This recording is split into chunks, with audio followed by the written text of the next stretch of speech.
ये जो बातें प्रचलित हैं कि लोगों की मत सुनो, अपनी सुनो,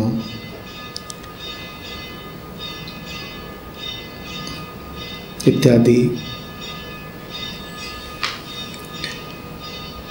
इन्हीं से मुक्त करने के लिए गुरु तुम्हें अपने पास बुलाता है। ये जो कुछ भी प्रचलित है वो वास्तव में तुम्हें आनंद नहीं देता।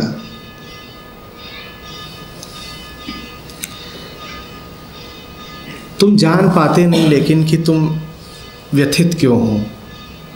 तब स्वभाव होता है तुम्हारा जो तुम्हें बुलाता है। वही घटना स्थूल रूप से गुरु का शिष्य को आमंत्रण बन जाती है। शिष्य है जो फंसा हुआ है इन सब धारणाओं में। वो कहता है अपने मुताबिक चल लूँगा, स्वयं सोच लूँगा। बात सिद्धांत के तल पर बिल्कुल ठीक है, अपने हिसाब से चलना चाहिए, अपने मुताबिक जीना चाहिए, पर तब अपने अनुसार चलना चाहिए ना जब अपने का कुछ पता हो। जिसको अभी अपने का कुछ पता ही नहीं, वो यदि कहेगा कि मैं अपने अनुसार चल रहा हूँ, तो वो चल तो समाज के ही अनुसार रहा होगा ना।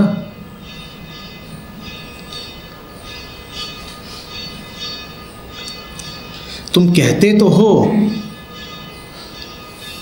कि देखिए हमें हमारा रास्ता खुद निर्धारित करने दीजिए, हम देखेंगे कि हमें कैसे जीना है। पर तुम इतना तो बता दो कि तुम जैसे जी रहे हो उसमें तुम्हारा है कितना।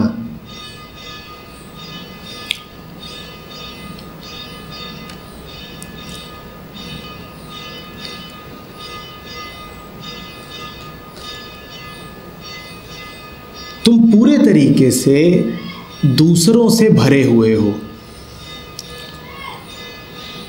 तुम्हारा कुछ भी लेश मात्र भी निजी, मौलिक, असली नहीं है।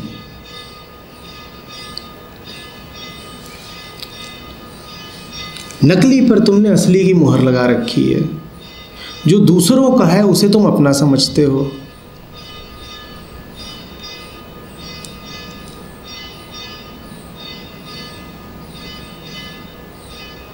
और गुरु जब तुमसे उन सब चीज़ों को छुड़वाना चाहता है जो नकली हैं, तो तुम्हें क्रोध आता है, तुम विद्रोह करते हो ये कह करके कि तुमसे तुम्हारी निजता छीनी जा रही है। और तुम इतना ही नहीं कहते कि तुमसे तुम्हारी निजता छीनी जा रही है, तुम ये भी कहते हो कि तुम्हारे ऊपर कुछ ऐसा आरोपित किया जा रहा है जो तुम्हारा नहीं है।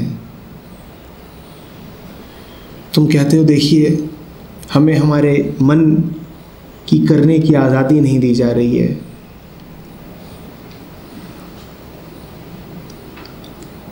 हमारे ऊपर एक बाहरी व्यवस्था ला दी जा रही है। हम क्यों माने किसी की बात, हम क्यों चलें किसी और के दिए नियम कायदे पर। हमें हमारी करने दो ना। तुमने कभी गौर किया है कि तुम जिसे कहते हो कि तुम्हारी करने दो, वो है क्या, उसमें तुम्हारा है कितना।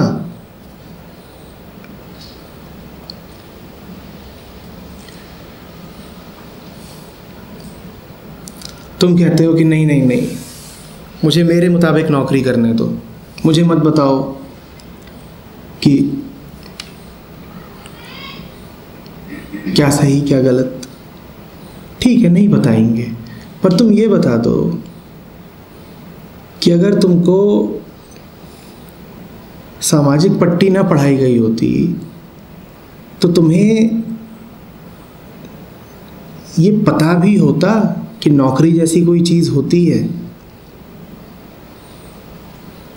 और यदि तुम किसी दूसरे समाज में होते जहाँ तुम्हें दूसरे तरीके से संस्कारित कर दिया गया होता,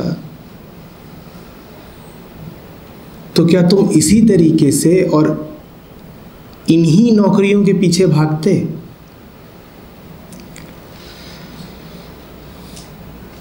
तुम कहते हो मुझे मेरे मुताबिक खाने दो, पहनने दो, जीवन के निर्णय करने दो, चुनाव करने दो। तुम जो भी चुनाव कर रहे हो वास्तव में तुम्हारे चुनाव हैं।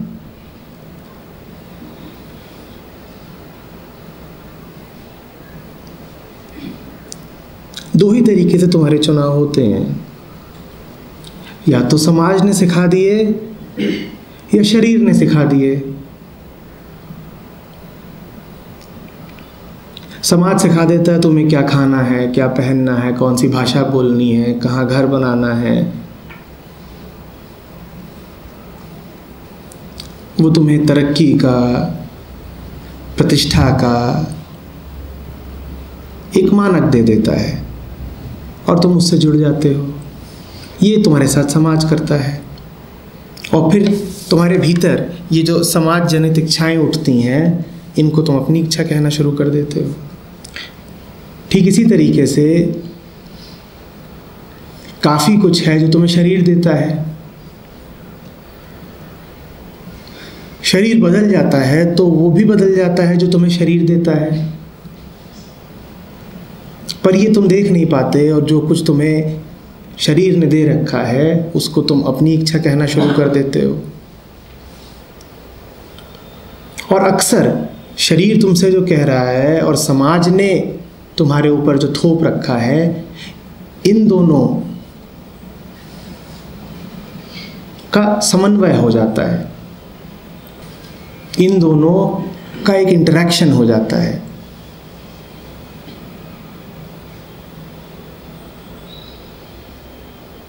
अब तुम एक खास वय में पहुंचते हो और तुम्हारा शरीर तुमसे कह रहा है कि बच्चा तो होना ही चाहिए। तुम्हें समझ में भी नहीं आता है कि यदि तुम्हारे शरीर से कुछ हार्मोन निकाल दिए जाएं तो तुमने ये जो रट लगा रखी है तुरंत बंद हो जाएगी। तुम्हें ज़रा भी दिखाई नहीं देता कि कुछ अन्य हार्मोन ज़रा सा डाल दिए जाएं रात में तो सुबह होते होते तुम यदि अभी सिर्फ बोलते हो तो चिंघाड़ने लग जाओगे। अभी तो सिर्फ कहते हो कि बच्चा चाहिए, सुबह होगे तो नगाड़ा पीटोगे, एक ही उसमें से धुन बज रही होगी, बच्चा। अब ये तुम्हारे शरीर की मांग, इस मांग पर सामाजिक स्वीकृति और लग गई। शरीर और समाज का एक परस्पर समन्वय हो गया और अब तो तुम्हें और भी पक्का हो गया है कि जो तुम्हारे भीतर से इच्छा उठ रही है वो तुम्हारी अपनी इच्छा है, क्योंकि तुम जो चाहते थे उसी की अनुशंसा समाज ने भी कर दी है। तुम्हारा शरीर तो कह ही रहा था और समाज ने भी कह दिया। तुम बाहर निकलते हो, लोग तुमसे पूछते हैं 35 के हो गए, तुम कहते हो देखो भीतर से तो उठता ही था, बाहर वाले ने भी बोल दिया तो बात तो सच्ची होगी ही होगी। तुम्हें ये नहीं समझ में आता कि तुम्हारा भीतर बाहर दोनों नकली है।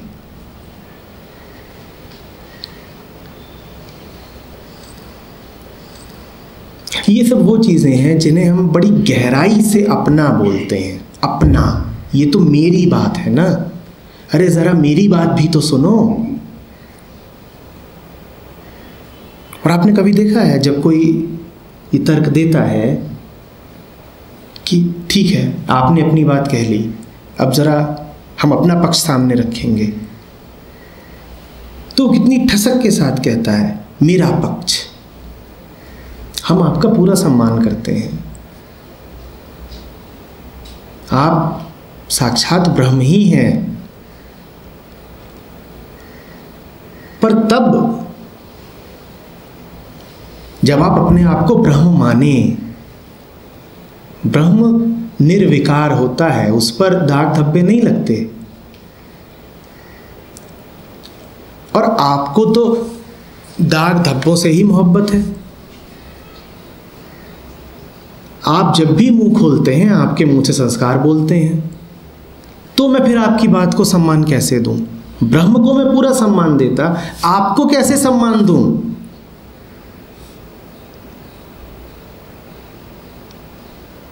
ब्रह्म तो निर्दोष है, निष्कलंक है, और आपको दोषों से ही प्यार है।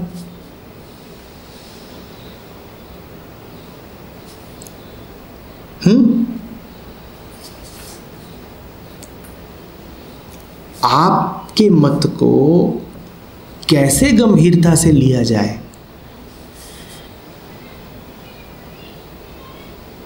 आप तो जो कुछ भी बोलेंगे उसे हंसी में ही उड़ाना पड़ेगा, क्योंकि आप कभी बोलते ही नहीं। हम इंतज़ार कर रहे हैं कि आप कभी बोलें, और हमारी पूरी कोशिश है कि आप बोलें। जब आप बोलेंगे तो हम नमन करेंगे, पर आप बोलें तो सही।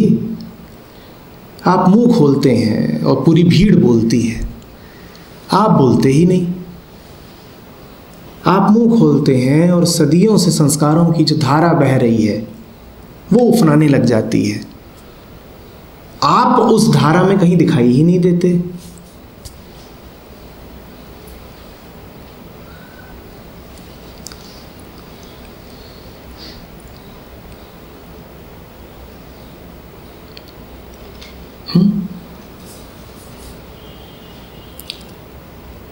आप अपना कुछ भी प्रदर्शित करें, वास्तविक शिरोधार्य है। फिर हम ये भी नहीं देखेंगे उसकी अभिव्यक्ति में कोई त्रुटि तो नहीं रह गई, फिर अभिव्यक्ति पीछे रह जाएगी, मायने ही नहीं रखेगी। असली बात फिर ये रहेगी कि जो था वो असली था, मौलिक था, वास्तविक था, स्रोत से निकला, केंद्र से सीधे आया। अब प्रदर्शित होते समय थोड़ी ऊंच नीच रह भी गई तो कोई बात नहीं, हम फिर भी नमित हैं उसके सामने। लेकिन आप अगर साफ से साफ बात बोलो, सुंदर से सुंदर तरीके से बोलो, पर बात नकली केंद्र से आ रही है, तो हम उसे कोई सम्मान नहीं दे पाएंगे। वो सम्मान के योग्य ही नहीं है, क्योंकि सम्मान सिर्फ सत्य का हो सकता है। छद्म का कैसा सम्मान? तुम्हें बुरा लगता है, तुम कहते हो देखो बड़ी बेइज्जती होती है, हम कुछ हैं ही नहीं जैसे। धोखे से ठीक बोल दिया तुमने, तुम वास्तव में कुछ हो ही नहीं, तुम हो ही नहीं, यू डोंट एग्जिस्ट। और एक बुद्ध की सतत कोशिश ही यही है कि तुम अपने अस्तित्व को पाओ। अस्तित्व सिर्फ उसके लिए कहा जा सकता है ना जो है, जो है उसको ही तो कहोगे अस्ति है। सपनों को तो अस्ति नहीं कहेंगे। शराब पी रखी है तुमने और तुम्हें 1000 तरीके के ख्याल आ रहे हैं, उन ख्यालों को तो अस्ति नहीं कहेंगे। बहके हुए हो तुम और तुमको आसमान में नदियां और फूल और परियां दिखाई दे रही हैं, उन परियों को तो अस्ति नहीं कहेंगे।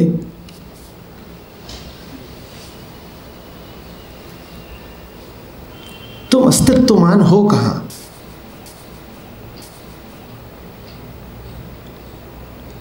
तुम बेहोशी में देखा गया अपना ही ख्वाब हो।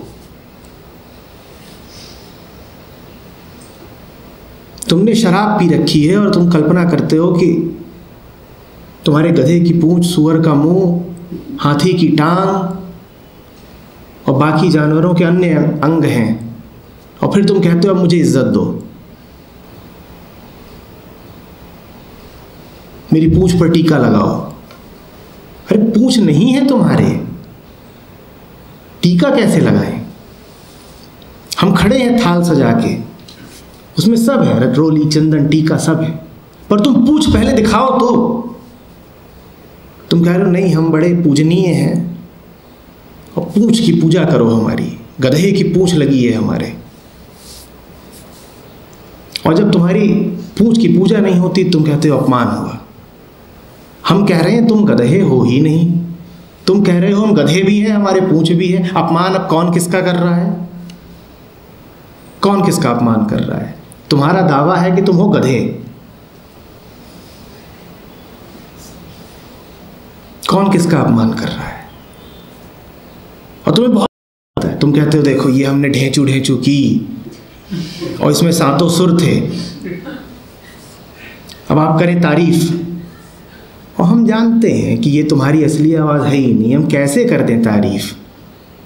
और तुम अपनी ढेंचू ढेंचू में ही अपनी पीठ ठोके पड़े हो कि ये देखिए कितनी सुरीली। तुमने अपनी वास्तविक आवाज़ सुनी भी है कभी?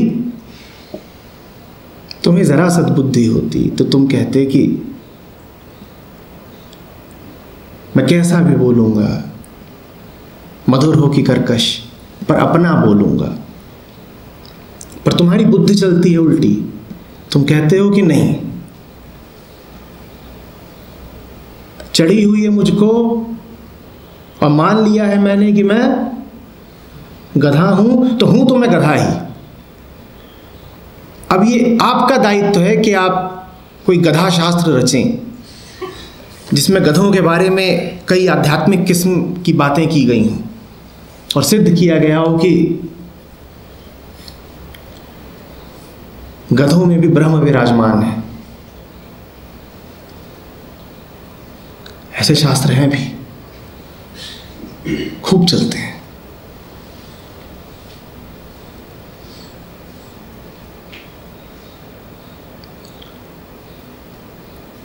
और कई दूसरे गधे हैं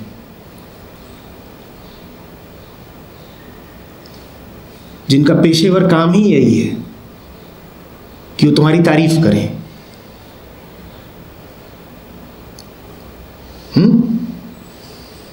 हाँ, कितनी सुंदर पूंछ है, वो पूंछ है ही नहीं, उसकी तारीफें हो रही हैं। चंदन कुमकुम कोई लाल फीता बांध रहा है,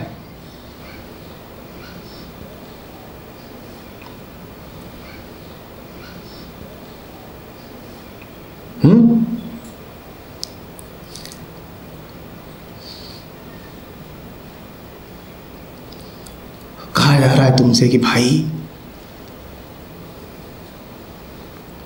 थोड़ी सी गड़बड़ है, तो तुम कहते हो कि तुम ही बड़े होशियार, हमें भी पता है पदीपो भाव। अरे हमारा भी कोई वजूद है, कोई हस्ती है। हम भी तुमसे यही कह रहे हैं कि तुम्हारा कोई वजूद है, तुम्हारी कोई हस्ती है। क्यों गधे बने बैठे हो? वो तुम नहीं हो, दूसरे गधों ने तुम्हें गधा बना दिया।